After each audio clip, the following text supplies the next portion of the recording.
13장 힘과 치유. 나는 마스터 모어입니다.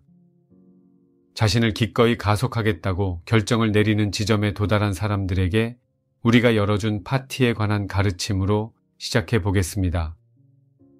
나는 그 파티를 10대들이 그리스도교인으로서의 믿음을 확증할 때 종종 그들에게 주어지는 신앙 고백식에 비유했습니다. 물론 나는 지구상의 많은 10대가 이것을 파티와 선물을 받을 수 있는 일종의 문화적인 의식이나 하나의 관행으로 인식하고 있다는 것을 알고 있습니다.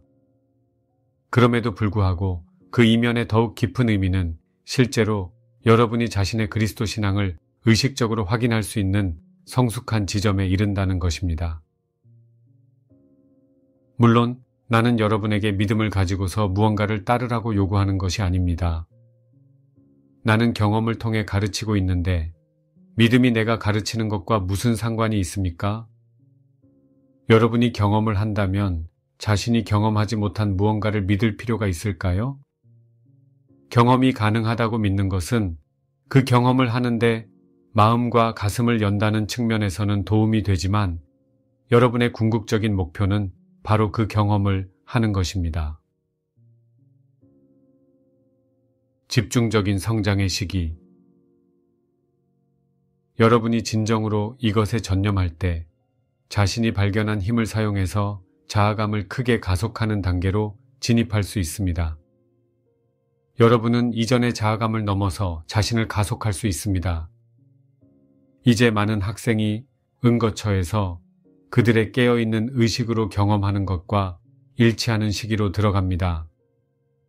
종종 사람들이 내 은거처에서 이 의례를 통과할 때 그들이 의식적인 마음으로는 이 의례를 기억하지 못할 수도 있지만 영적인 여정이 자신을 가속하는 엄청난 기회임을 진정으로 깨닫습니다.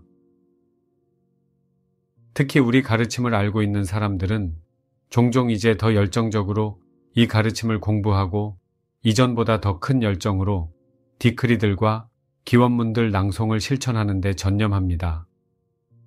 이것은 종종 그들이 여러 생애 동안 지녀온 수많은 짐과 낡은 조건들을 떨쳐버릴 수 있는 매우 집중적인 성장기를 맞이하게 합니다.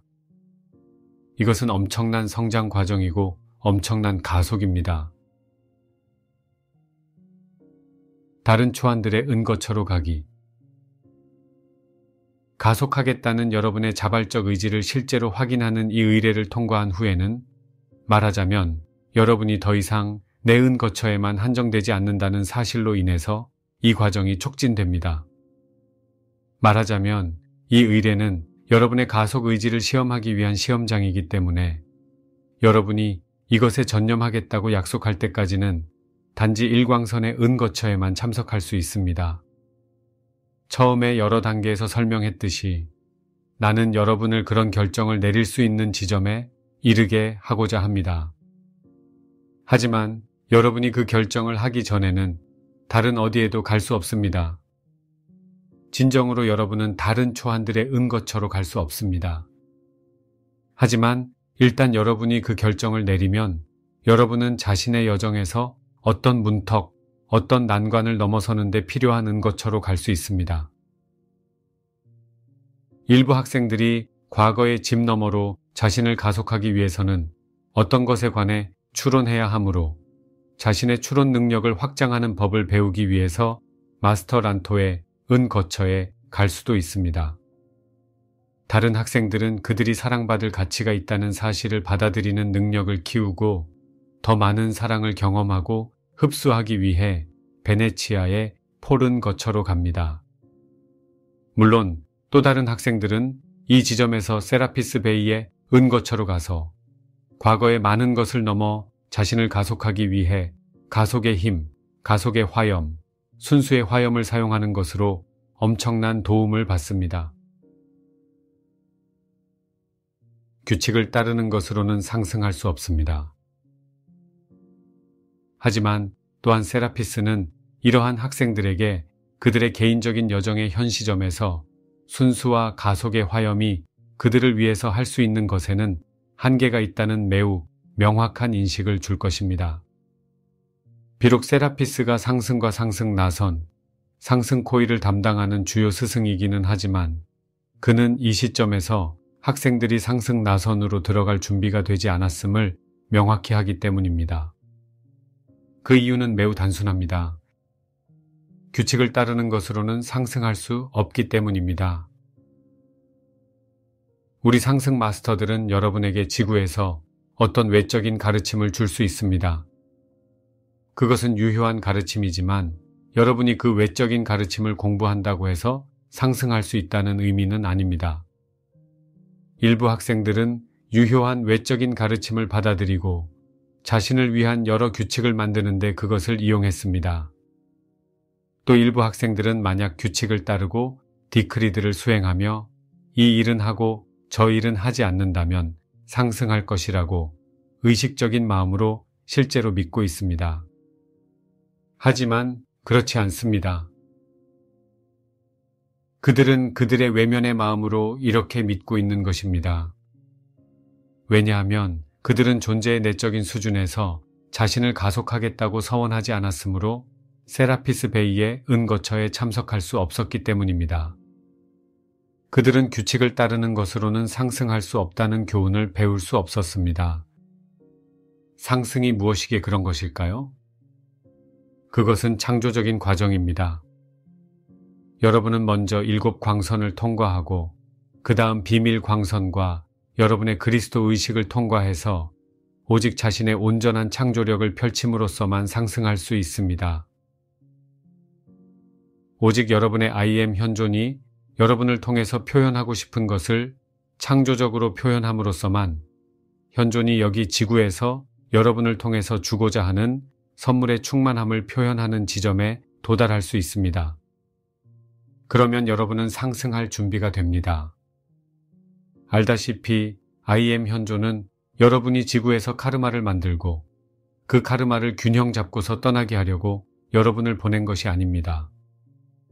현존은 여러분이 지구에 현존의 선물을 가져오는 열린 문이 되어 긍정적인 목적과 긍정적인 목표와 선물을 가져오게 하려고 이곳에 보냈습니다.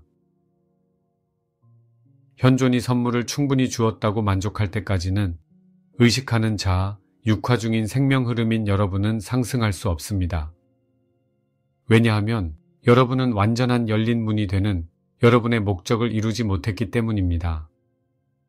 여러분은 그 조건들을 자신의 외적인 존재의 일부로 받아들이고 틀림없이 자신의 창조적인 표현을 제한하거나 통제하며 지시하고 있다고 생각하기에 여러분의 캔버스는 너무 작아졌고 물감 팔레트는 한정되었습니다.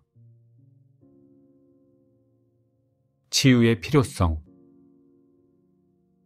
세라피스 베이와 함께하면서 이 교훈을 배운 후에 여러분은 다시 내 은거처로 돌아옵니다.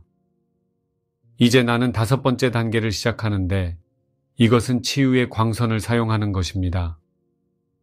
나는 여러분에게 치유의 필요성을 이해시킵니다.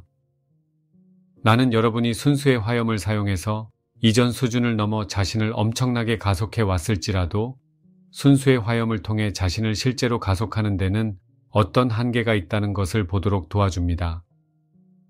왜냐하면 여러분은 여전히 잠재의식 마음 안에, 즉 마음의 감정, 멘탈, 정체성층에 어떤 상처가 있기 때문입니다. 말하자면 이 상처들은 여러분의 보트 뒤에 매달린 닷과 같습니다. 여러분이 레버를 당겨 엔진의 속도를 높일 때 배가 앞으로 나아가지 못하게 방해하는 뭔가가 있음을 느낍니다. 보트 뒤에 여러 개의 닷이 매달려 있다면 어떻게 보트가 전속력으로 나아가리라고 기대할 수 있겠습니까?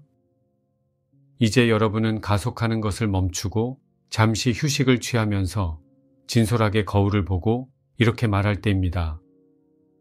내게 치유가 필요한 부분이 어디일까? 하지만 사실 어떻게 치유해야 하고 무엇을 치유해야 하는지에 대한 세부 사항을 살펴보기 전에 우리는 먼저 왜 여러분에게 치유가 필요하냐는 질문부터 다루어야 합니다.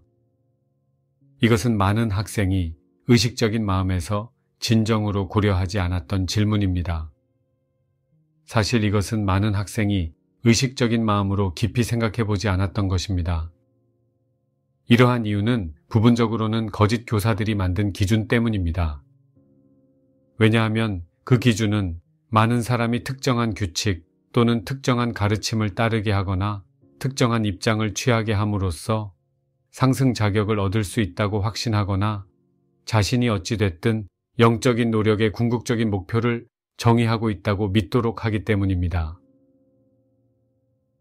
자신들의 종교나 스승의 규칙을 따르면 자동으로 영적인 세계로 들어가게 될 것이라고 믿는 수많은 사람이 영적이고 종교적인 운동에 있다고 나는 말할 수 있습니다.